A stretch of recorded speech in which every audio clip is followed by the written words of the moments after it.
gedeelte vir die nagmaal, wat ek gesê het, ek gaan, as dit die Here se wil is, en ek gaan dit so doen ook, dat nagmaal gaan so 'n bietjie anderster wees, as dit reg is met die ander mense, ons doen 'n proefloopie, ons gaan ete na die maal saam hê, want dit is waar dit oorspronklik begin het, ete saam, dit was nie net die nagmaal nie, daar was gewoonlik ete, en ek glo u is getrou aan die Bybel wat sê, as u kom om jouself te versadig, eet liewer by die huis, ja, sê Paulus in 1 Korintiërs 11, eet liewer by die huis, versadig 'n goeie ontbyt, dan kom doen nie die nagmaal, maar dit gaan nie heeltemal so werk nie, want elkeen gaan sy eie kossies kry, niemand kan die ander een se kos vat, soos hulle gedoen het in die tyd van die Korinte nie.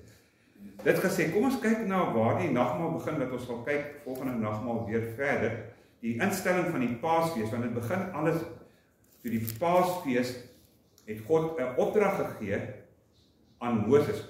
Lees asseblief saam met my net die paar verse saam.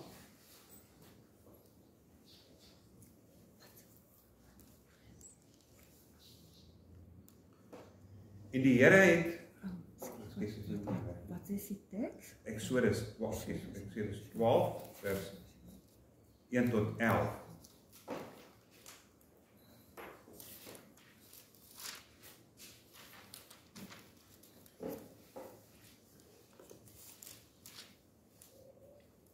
Goed, en die Here het met Moses en Aaron in Egipte land gespreek en gesê, hierdie maand moet vir julle die begin van die maande wees. Dit moet vir julle die eerste van die maand van die jaar wees. Spreek tot die hele vergadering van Israel en sê, op die 10de van hierdie maand moet hulle elkeen 'n lam neem volgens die families, 'n lam vir 'n huisgesin. Maar as 'n huisgesin te klein is, neem aan seker pa en ma alleen is, of een kind is vir 'n lam te klein is, dan moet hy en sy buurman, wat die naaste aan sy huis is, dit neem en volgens die sieletaal, na wat elkeen gewoond is om te eet, moet julle die getal op die lam bereken. Julle moet 'n lam hê sonder gebrek, 'n jaar oud rammetjie. Van die skape of van die bokke kan julle dit neem. En julle moet dit in bewaring hou tot die 14de dag van hierdie maand. En die hele vergadering van die gemeente van Israel moet dit slag teen die aand. En hulle moet van die bloed neem en dit stryk aan die 2 deurposte en aan die bodrempel aan die huis waarin hulle dit eet. En hulle moet die vleis in dieselfde nag eet, oor die vuur gebraai, saam met gesuurde brode moet hulle dit met bitter kruie eet. Julle moet daarvan nie eet as dit rou is en as dit in water gaar gekook is nie, maar oor die vuur gebraai. Die kop en die pootjies saam met die binnegoed. Julle mag daar ook niks van laat oorbly tot die môre toe nie, maar wat daarvan tot die môre oorbly moet julle met vuur verbrand. En so moet julle dit eet. Julle heupe moet omgord wees, julle skoene aan julle voete en julle staf in julle hande. Baie haastig moet julle dit eet. 'n Pasga van die Here is dit. Vader, seën u woord, wat u deur Moses gegee het aan die Israeliete, maar ook vir ons vandag deur die Heilige Gees gedryf. Want ons weet u woord sê dat geen profesie na vore gekom as dit nie gedryf is deur die Heilige Gees nie. Open ons verstand, verlig ons, lei diensknegt in waarheid, is ons gebed in Jesus naam. Amen. Nou as ons kyk na Eksodus, belangrik altyd as jy enige gedeelte in die Bybel wil navors of interpreteer of deursoek, konteks, konteks, konteks. Wat is die konteks? Die konteks, onmiddellike konteks is die 10de plaag. Ons sien die Here stel hierdie nagmaal in. Die konteks begin hier waar God die laaste plaag laat op die Israeliete, vir die Israeliete beskerm en dit op die Egiptenare laat neerkom. Ons ken die meeste van u ken die verhaal van die Exodus. Want die Pasga en die Exodus kom by mekaar. Dis in een geskakel, dis nie 'n aparte events nie. Die hele verhaal van dat God die Israeliete wil verlos van die slawerny wat die Egiptenare oor hulle gebring het en die bitterheid wat ons ook lees, hulle moet bitter kruie saam met dit, die bitterheid van hierdie verskriklike moeilike tyd wat hulle gehad het, sedert die dood van Josef, waar 'n ander farao opgestaan het en die mense nog erger verdruk het. En ons ken die verhaal ook van die moeilikheidsgraad wat dit was vir arme Moses om elke keer voor farao te gaan staan en vir hom te sê, die Here sê, laat my volk trek. En as jy die gedeelte ken, God praat spesifiek dat hy wil hê, hulle moet uittrek om hom te gaan dien in die woestyn, maar hulle moet trek met al hulle vee, sodat hulle God kan gaan dien. So, maar ons kan nie sê die gedeelte gaan daaroor dat God alleen net die Israeliete wil bevry nie. Dit gaan daaroor dat God homself wil verheerlik vir die Egiptenaars, om vir hulle te wys dat hy die ware God is, en dat daar nie 'n ander God is, behalwe hy, en dat hy op die ou einde vir farao sou verneder nie. So ons vind die verhaal vanaf Exodus, waar Moses teruggaan in Exodus 4 na Egipte toe, dan verskyn hy voor farao, en dan moet hy vir farao hierdie boodskap van Jahwe bring, en sê, die Here sê, laat my volk gaan, sodat hulle my kan dien.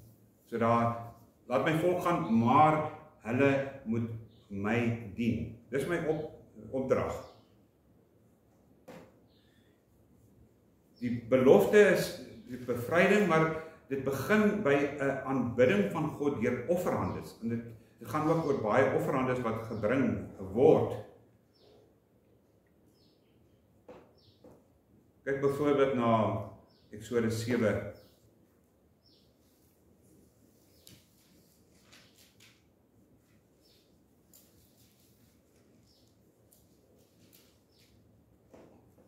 Daar begin die eerste plaag van vers 14, eerste die plaag van water en bloed, wat God bloed in water verander, maar ons weet, as jy sien dat die Egiptenaars se towenaars, 22 het hierdie water herhaal, hierdie sogenaamde plaag herhaal, gesê, maar Moses, wys ons iets wat ons nie kan doen nie. En met die gevolg is 22 die Egiptiese towenaars te doen, het farao omgedraai en huis toe gegaan en dit nie ter harte geneem nie. Want God het 'n spesifieke opdrag vir hom gegee en gesê, jy moet vir farao sê, jy moet die Here toelaat om sy volk te bevry en om hulle sodat hulle my kan aanbid. En al die plae wat daarna volg, elke keer gaan Moses na farao terug, dan sê hy met dieselfde boodskap aan farao. Die Here sê, laat my volk gaan sodat hulle my kan dien. En op die ou einde, na die plae begin ernstiger begin word het, tot ons by die tweede laaste plaag, ek spring bietjie na die 9de plaag toe, het dit nou weer gebeur. Die 9de plaag is een van die hoofgode, want al 10 die plaag het te doen met die Egiptiese afgode. Van die eerste plaag, want die Nyl is aanbid as 'n god. Hulle het die paragod Het aanbid. Hulle het die beesgod Apis aanbid. Hulle het al die gode aanbid, en dit is 'n vernedering van al die Egiptiese gode, en dan kom een van die hoofgode, die god Ra, wat in die 9de plaag geslaan word, en dan eers is dit wanneer farao sê, okay, Moses, jy kan gaan, maar jy kan nie gaan nie, slegs jou vrouens en kinders mag gaan, maar die vee mag nie saam gaan. So julle kan gaan om julle God te gaan aanbid, maar julle kan nie. Maar dan sê Moses in Exodus 10 vers 26 aan hom, hy sê, en ons vee moet ook met ons saamgaan, daar mag geen klou agterbly, want daarvan moet ons neem en vir die Here ons God dien, en ons weet nie waarmee ons die Here ons God sal dien as voordat ons kom nie. Maar die Here het farao se hart verhard en hy wou nie dat hulle trek nie. En dit is na een van hulle hoofgode, Ra, die songod geslaan is, getref is. verhard hy steeds sy hart. En ek dink dit is hier waar die Here eintlik met Farao gespeel het, soos 'n kat met 'n muis speel. Maar dit is eintlik meer 'n kat, nie 'n kat nie, dit is eintlik soos 'n luiperd met 'n leeu met 'n muis speel. Hy het aanhou speel met hom totdat met proverbially God sy lang naels uitgehaal het en hierdie muis doodgekap het. Maar nou gaan hy en hy tref al die eerstgeborenes van die volk in Eksodus 11. Hy tref nie net die mense nie, hy tref selfs hulle vee word getref.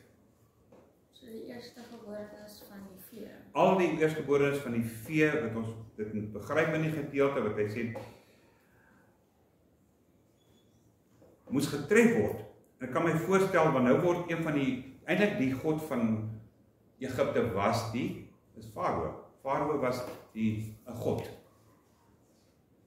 En sy seun, sy opvolg, sy kind is ook 'n toekomstige god. En God het gegaan en hy het hierdie die eerstgeborene doodgemaak. Is hy hemel toe daarom? At least. Dit is nie vir ons om te sê, maar die groot ding is die Here hou op speel en nou gaan hy tot aksie en hy maak die eerstgeborenes van die Egiptenaars, maak hy almal dood. Nou die proses hierby is, dit lê in die eerste konteks, die laaste plaag van die eerstgeborenes en daarin lê hoofstuk 12, na die 10de plaag, die dood van die eerstgeborenes, wat verder verduidelik word in hoofstuk 12, lê die uittog dis waar die woord Exodus, 'n Griekse woord exodus, om uit te trek, die uittog. Maar nou eers moet die Israeliete afgesonder word van die Egiptenaars, want die Egiptenaars het hulle nog vasgehou, en Farao het hulle vasgehou, en God het wou die Egiptenaars tref, hy wou vir Farao tref, en daarom dat hy ook vir hulle gesê, die enigste manier hoe julle sal ontsnap, hoe julle nie sal sterf ook, julle eerstgeborenes nie ook sal sterf nie, is dat julle sal bewaar moet word deur die bloed van die lam. En dan kom hy in detail die beskrywing, en let op hoe gedetailleerd God is, want hy sê, spreek tot die vers 3, 12 vers 3, spreek tot die hele vergadering van Israel, nie net met party, nie sê vir almal. En interessant, hier verander hy op die 10de van hierdie maand, en hierdie maand wat God ingestel het vir die Jode is die maand Nisan. Nisan moes wees die eerste van al die maande vir die Jode, so hulle kalender ook werk volgens Nisan. En dit moes op die 10de van die maand wees, vers 2, en dan vers 5, hulle moet 'n lam hê, dis baie, God is 'n God van wat spesifiek is, hy sê hy moet 'n lam neem, nie 'n ooi nie, 'n lam wat sonder gebrek is, 'n perfekte lammetjie moet julle neem, dit kan wees 'n skaap of 'n bok. Maar nou kom die opdrag, julle moet hierdie lammetjie op die 10de van die maand neem, die 10de van Nisan neem, en julle moet hom afskei, julle moet hom afsonder. Tot wanneer? Tot die 14de van die maand, dis wanneer hierdie lammetjie geslag moet word, dit moet 'n 1 jaar oue lammetjie wees. En ek weet nie wie van julle het op plaas groot geword, jy gesien het hoe lammetjies geslag word, en die arme diertjies roggel in hulle bloed, en hulle, terwyl die skerp mes die keel oopsny, en hy bloei uit, en nou, die hartseer van dit, en ek het dit al gemeld, die 10de van die maand, moet hierdie lammetjie afgesonder word, en hy word amper soos 'n hanslam, die wat op plase groot word, weet wat 'n hanslam is, 'n lammetjie wat jy uithou, en jy voer hom, want hy moet nog steeds gevoer word, hy kan nie doodgaan van honger in die 4 of 5 dae waarin hy afgesonder is nie. Hy moet nog steeds gevoer word. Nou kan ek my voorstel, klein kleuters en Peter speel met hierdie klein lammetjie, wat af een kant gesit is. So hulle raak so gewoond aan hierdie lammetjie, dat op die dag, die 14de moet hy geslag word, en dan kan jy jou voorstel, die trane dal wat daar is by die kinders. Hierdie, ons hanslammetjie wat ons nou al 5 dae by ons het, moet nou doodgemaak word. dan kan hulle sê, wat 'n wrede God kan sulke dinge doen. Jy sien, dit gaan nie oor die wreedheid van God nie. Dit gaan eintlik oor die wreedheid van ons sonde. Want dit is ons sonde wat eventueel, wat hierdie lam vervul word in Jesus Christus ons Here, wat die lam van God is, die perfekte lam, wat op 'n jeugdige ouderdom van 33, glo my, 33 is nogal jeugdig. Ons sien kinders van 33 is nog eintlik baie jong kinders. Op 'n 33-jarige ouderdom word Jesus geslag vir ons sonde. Die simbool wat die lam van God daarin lê, wat hier begin oor die nagmaal, is die feit dat iemand moes betaal vir ons sonde. Want die Bybel sê duidelik, sonder die vergieting van bloed in Hebreërs is daar geen vergifnis van sonde nie. Iemand moes sterf. Dis waar ons die nagmaal toe na deurtrek, van die lam wat oorspronklik geslag het. En God het vir die Israeliete gesê, so moes die lam wees. En hy mag nie gekook word nie, hy moet gebraai word. En hy moes ten volle geabsorbeer word, en die res van dit moes verbrand word. So hierdie lam moet heeltemal vernietig word. As hy nie deur mense geëet is nie, moet die res verbrand word. En ook, onthou, as julle 'n klein gesin is, moet julle net genoeg eet vir julle, want dit sny nou brassery natuurlik uit. Mense self vergryp aan die kos. En dan sê hy, julle moet hierdie, as julle 'n klein gesin is, deel hierdie lam met die, hy gee spesifieke opdrag, dit staan daar eintlik met die bure wat reg by julle is. Moenie gaan soek vir bure en sê, ek hou van daai bure, ek gaan nie met hierdie mense langs my die lam slag. Nee, jy doen dit, want God het spesifieke opdrag gee, wat hulle moet doen. Hulle moet hierdie lam neem, hulle moet uit die kudde, moet van die 10de tot die 14de een kant sit word, sy bloed moet geneem word, en dan gee hy, waarmee die bloed gesmeer word, dit sê uitdruklik hier, so dit is gedetailleer, aan die 2 deurposte en aan die bodrempel, hy gee spesifiek waar dit moet wees. En ek het 'n spesmaas, as dit nie so gedoen is nie, die doodsengel waarskynlik doodgemaak. Want daar's nie gehoor gegee aan al die spesifieke instruksies. En hulle moes die vleis klaar eet. Julle mag niks daarvan wat oorbly nie. Julle moet dit eet met julle heupe omgord, met ander woorde gereed om te trek. Want ek gaan die eerstgeborenes van Egipte tref. Julle skoene en julle voete moet reg wees en julle hand reg om te trek. Baie haastig moet julle dit eet. 'n Pasga van die Here is dit, die Pesach. Dis die Pasga van die Here wat hy ingestel het. En jaar na jaar is hierdie Pasga gehou. Elke keer is 'n lam geslag. Vir oor die 40 jaar is 'n lammetjie doodgemaak op die Pasga by die tabernakel van die Here. Dus een van die teoloë sê, dit begin eintlik by die offer van Abel. Abel se bloed is onskuldig gesport. Maar dit vind amper een van sy hoogtepunte in die lam wat God gesê het, moet julle slag in die 14de dag van Nisan moet hy geslag word. En as jou kindertjies saam met jou groot word, sê vir jou kinders, hoekom is ons so wreed? Hoekom is pa so wreed?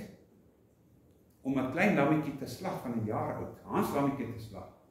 My kind, dis die enigste manier hoe ons ooit verlos sal word uit Egipte. Dis die enigste manier dat Jahwe ons gespaar het op die nag wat hy die eerstgeborenes getref het, van die verderwer het, volgens Hebreërs verderwer het uitgegaan, en het al die eerstgeborenes getref.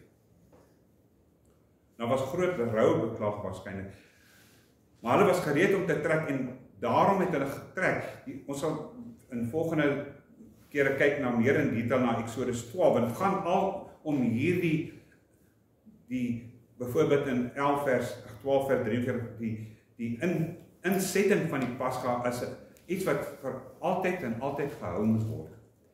Nou kan mense sê, ja, maar wat van ons wat nie Jode is nie, moet ons ook die Pasga hou? Nee, ons hou nie die Pasga nie, dit het oorgegaan in die ware Pasga. Wat is die ware Pasga? Jesus Christus. Iemand moes betaal vir ons sonde. Ek hou daarvan met die een teoloog gesê, hy sê, maar ons het niks wat ons kan bydra tot ons eie redding nie, behalwe ons eie sonde. Want eintlik lê ons sonde in die nagmaaltafel, want dit is waarom Jesus se liggaam gebreek word. Dis waarom die onskuldige lammetjie moet sterf. Daarom dat idee is, al die Israeliete tot wat Jesus gekom het, moes kyk terug na die Pasga, die Pesach, om te sien wat het God gedoen. Wat beteken Pesach natuurlik gaan verby. Passover, gaan verby. Het God besluit slegs hulle wat gemerk is met die bloed van die lam sal ontsnap, sal nie hoef te sterf nie. Die doodsengel sal by hulle weggaan, of verby hulle. Hy sal nie ingaan by daai huis en doodmaak nie. Ons moet die toepassing van die teks altyd onthou, God is 'n God van spesifieke dinge. Dis nie 'n God wat jou 'n keuse los om hom te bereik op jou eie terme, of jou eie tyd, of jou eie voorwaardes, of op ek en jy se inisiatief nie. God is 'n God wat baie spesifiek is. Jy kan sien klaar en so spesifiek hy is. Dit moet so wees, dit moet so wees, dit moet so jare nie gekoop nie, gebraai. Dit moet gesmeer word waar. Nie net oor die deur waar jy wil, nie spesifiek waar God wil hê dit moet gesmeer word die bloed. Die waarskuwing eintlik vir vandag wat mense is ons nagmaal hou en ons dink dis nog steeds op ons eie terme, ons kan maar net liek raak, maar net van die brood neem en ons kan net van die druiwesap drink. Oppas. God is baie, ek hou van die Engels, is particular. God is baie particular. Hy wil 'n ding op 'n sekere manier gedoen hê. En ons het al gepraat daarvan. Deel van ons erkenning dat die lam ons skoon gewas het, en dat ons deur die proses van, weer eens, bewustheid van sonde, belydenis van sonde, oortuiging van sonde, berou, bekering gegaan het. Volgens die geskrifte. Weer eens, my niggie in Australië het hulle eie idee van wat in die Bybel moet wees, wat nie in die Bybel moet wees nie. Ons kan nie ons eie, we can't negotiate our own terms and conditions with God. He already said it firmly. Dit staan geskrywe. So moet jy dit doen. So moet jy na my toe kom. Nie soos ons wil nie, soos hy gesê het, hoe moet ons na hom toe kom? So moet jy kom. Is vervat in die Nuwe Testament. En ons moet dit volg. Die Here het ons 27 boeke, 39 boeke gebaseer gegee, sodat ons daardie spesifieke opdragte kan volg tot op die laaste letter. Onthou, Jesus het gepraat nie een nota of titel van die instruksies wat verbygaan, omdat dit nie vervul is nie. Jesus het dit vervul, ons kan dit nie vervul nie. Die opdragte staan duidelik hoe 'n Pasga gehou moet word. Maar Jesus, eintlik, voor ons begin met die nagmaal, moet ons eintlik eers mekaar se voete was. Dan doen ons dit nou volgens die konteks, in die konteks sê. Jesus het 'n emmer geneem, of 'n bad geneem, en hy het handdoek, sy boekleed afhaal, en hy het hulle voete begin was. En toe volg die nagmaal. As ons dit nou regtig vol streng volgens die ding doen, maar ek dink jy gaan probleme rooi gesigte wees as ons begin mense se voete was hier. En ek sal ook soos Peter sê, nie my was nie, jy weet nie, jy wil nie, don't go there, nie daar gaan nie. Maar die hele idee is, doen dit soos die skrif dit sê, want die skrifte is nog steeds vas. En Jesus sê, my woord sal nooit verbygaan nie, maar sal alles vermag wat ek besluit het, dit moet vermag. En ons moet onsself berouvol onderwerp aan sy opdragte. En dit doen. Daarom kan ons nie bekostig om eenmaal in 'n week die Bybel te lees nie. Ons moet dit ondersoek. Ons moet die geskrifte gaan ondersoek. Ons moet die Ou Testament gaan ondersoek. Ons moet sien hoe dit praat van Jesus. Ons moet bly in die geskrifte. Ek dink Hendrik al gesê van die storie van Jakobus het bekend gestaan as dit is Jesus se halfbroer, Mr. Camel Knees. Sy knie was so hard vol eelte van sy aanhoudende aanbidding en bid, dag na dag gebid. Jakobus wat ons vir ons boek Jakobus skryf. Daarin lê dit wat wil God hê ons moet doen oor die nagmaal. Volg die geskrifte. Moenie na YouTube luister nie. Ja, luister na YouTube, maar ken eers die Bybel. Ek sal voorstel, ken eers al die boeke van die Bybel, lees hom weer en gaan luister jy daarna na YouTube. Dan vergelyk jy alles wat jy op YouTube hoor, wat jy gelees het in die Bybel. En die Heilige Gees het gekom om vir ons onderskeiding te gee van wat staan geskryf. Jesus sê dit gedurig vir die duiwel, dit staan geskrywe. Wat sê julle, wat sê die skrifte, sê Jesus vir die Fariseërs? Wat sê julle geskrifte? Mag ons, as ons hierdie nagmaal neem, want dis weer eens, dis nie 'n ritueel nie, dis nie 'n sakrament, ek het altyd sakrament, maar dit is baie meer as dit. Ons raak in hierdie opsig, erken ons dat ons deel is van Jesus Christus. Dat inderdaad sy liggaam vir ons gebreek is, soos die Paaslam gebreek is. Hy is, soos wil jy nou vir ons gaan lees, asseblief van by Jesaja 53. Hy is terwille van ons sonde, deurboor, terwille van ons ongeregtighede is hy verbrysel. Die straf wat vir ons die vrede aanbring was op hom.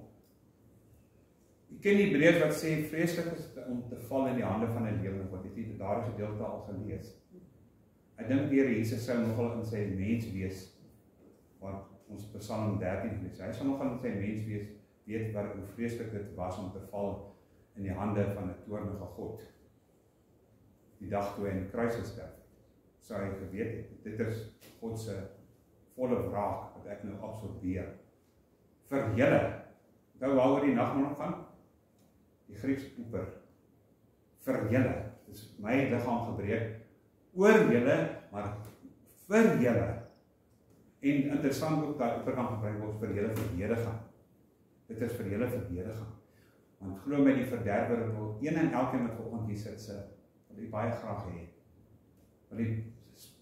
Wat sê, waar kry jy dit? Dit staan geskryf, Jesus sê vir Petrus, Simon, Simon, Satan het vuriglik begeer om julle te sif soos koringkorrels, maar ek het vir julle gebid. Simon, sodat julle nie deurval. En as jy tot bekering gekom het, Petrus, moet jy jou broers gaan versterk. Satan begeer, en as ons nie gemerk is met die bloed van die lam nie, is ons dood. Ons is dood. Daar's geen manier wat die Here ons gaan beskerm nie, as ons nie gemerk is met die bloed van die lam nie. En op die regte manier gemerk is met die bloed van die lam. Die voorskrifte in die Ou Testament is spesifiek. Die voorskrifte in die Nuwe Testament is spesifiek. As ons nie die merk van die lam dra nie, is ons heeltemal oorgegee aan die verderwer. Die verderwer sal ons kry. Ons almal het die tyd van die verderwer. Ons sal kom eindelik om verderf. Watter manier ook al. Maar as ons in Christus gemerk is deur die bloed van die lam, sal ons ontslaap. Ons sal nie sterf nie, ons sal ontslaap. Ons sal in die slaap val en ons sal by die lam wees. Ons sal by Christus wees. Mag ons opnuut, ek weet dis nie, soos ons sê, 'n sakrament wat eintlik sê ons by onsself opnuut toe aan God nie, maar dit is 'n belangrike fees wat ons doen. Dis waarom ons saam gaan eet ook. Want jy gaan sit en saam neem van die kos, maar dit begin by die brood en die druiwesap. Om wil jy nie vir ons uit Jesaja 53 die evangelie in die Ou Testament, hulle noem die evangelie in die Ou Testament vir ons saam lees. Dan luister jy na die woorde, drink die woorde in. En dan, Giselle, kan jy vir ons die nagmaals bietjie daarna Julle weet dat hierdie 'n profesie van Jesus wat Jesaja ongeveer 8 eeue voor die geboorte van Christus gemaak het, en dit is letterlik vervul tot die laaste letter. Jesaja 53. Wie het geglo aan wat aan ons verkondig is, en aan wie is die arm van die Here geopenbaar? Hy het soos 'n lood voor sy aangesig opgesprei, en soos 'n wortel uit droë grond. Hy het geen gestalte of heerlikheid gehad, dat ons hom sou aansien, en geen voorkoms, dat ons hom sou begeer nie. Hy was verag en deur die mense verlaat, 'n man van smarte en bekend met krankheid, ja, soos een vir wie 'n mens sy gelaat verberg. Hy was verag en ons het hom nie geag nie. Nogtans het hy ons krankhede op hom geneem en ons smarte, die het hy gedra. Maar ons het hom gehou vir een wat geplaag, deur God geslaan en verdruk was. Maar hy is ter wille van ons oortredinge deurboor, Terwille van ons ongeregtighede is hy verbrysel, en die straf wat vir ons die vrede aanbring, was op hom, en deur sy wonde het daar vir ons genesing gekom. Ons het almal gedwaal soos skape, ons het elkeen sy eie pad geloop, maar die Here het die ongeregtigheid van ons almal op hom laat neerkom. Hy is mishandel, hoewel hy onderworpe was, en hy het sy mond nie oopgemaak nie, soos 'n lam wat na die slagplek gelei word, en soos 'n skaap wat stom is voor sy skeerders. Ja, hy het sy mond nie oopgemaak nie. Uit die druk en uit die strafgerug is hy weggeneem. En onder sy tydgenote, wie het daaroor gedink dat hy afgesny is uit die land van die lewendes?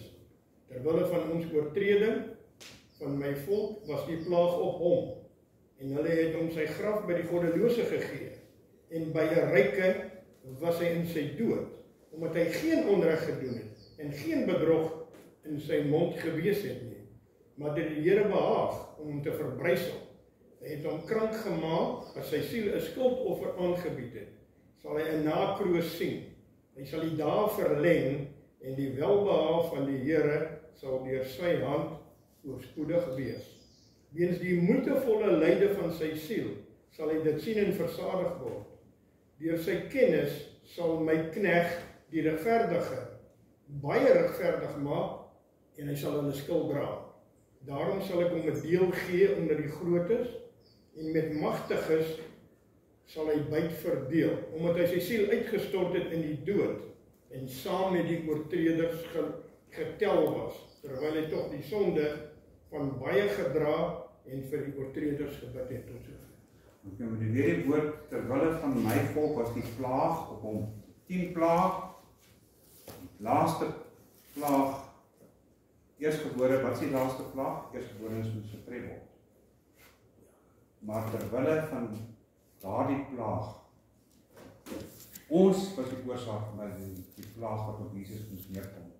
God sy enige en eerstgeborene moes tref. Dit is waaroor die evangelie. Iemand moes betaal vir ons sonde. En daarom, as jy voor jy gaan deelneem, gaan eers die brood aanbied, en dan sal jy vir ons bid vir die brood, neem van die brood, en jy kan bid. Maar kom ons doen 'n belydenis daarvan en sê, Here, voor ek deelneem, want terwille van my sonde was die plaag op Jesus gewees. Terwille van my sonde is hy deurboor. Terwille van my sonde is hy verbrysel. Terwille van my, oor my. Dis hy, as hy in die kruis aangesit, hy skuld. Nie Romeine nie, dis ons skuld. Ons het hom daar in die kruis vasgemaak. Want ons was nie gesondig het, was dit nie nodig dat hy in die kruis moes gaan. So kom ons doen 'n belydenis deur. Miskien kan jy nie saam sing, maar luister net na die woorde en sing saam as jy wil. Maar jy kan net bly sit en doen hierdie wat jy op berse belydenis. En vra vir vergifnis voor ons neer te gee in die naam.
Vergeet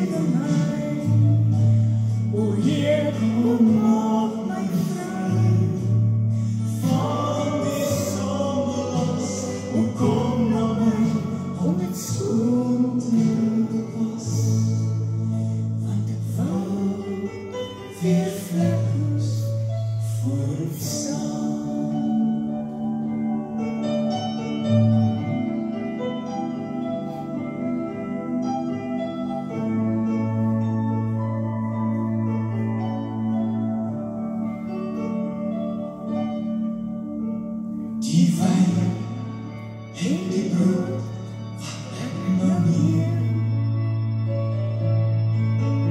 is 'n teken van die liefde en die seën. Al die